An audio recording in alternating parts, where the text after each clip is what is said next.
ایک انہوں نے پوچھا کہ جانور کو گولی مار کر پھر ذبح کرنا کیا شرعی حیثیت رکھتا ہے؟ دیکھیں، یہ تو اس کے حرام ہونے میں کوئی شبہ نہیں ہے کہ اگر بغیر کسی وجہ کی گولی ماری تو یقینی سی بات ہے کہ تکلیف ہے۔ نبی کریم صلی اللہ علیہ وسلم نے تو ایک جانور کو دوسرے جانور کے سامنے ذبح کرنے سے بھی منع فرمایا،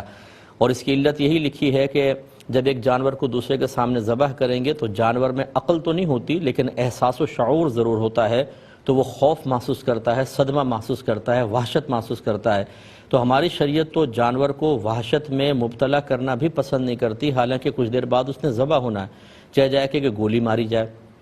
ہاں، اگر یہ ہے کہ جانور بے دخ کر بھاگ چکا ہے اور بہت ہی خطرناک ہو چکا ہے، ایسی صورت میں اولاً تو یہی کرنا چاہیے کہ کسی ڈنڈے کے اوپر کوئی لمبا سا چھرا باندھ کر اور دور سے اس کو، یا تو کوئی نیزے مارنے والا ہو ماہر تو بہت ہی اچھی بات ہے، بسم اللہ اللہ اکبر کہہ کر ماریں کہ جسم میں کہیں پر بھی گھس جائے یا کٹ لگ جائے اس کا اور وہ بلڈ نکلے اور وہ کمزور پڑ جائے، پھر اس کو آرام سے آپ ذبح کر لیں، اور یا پھر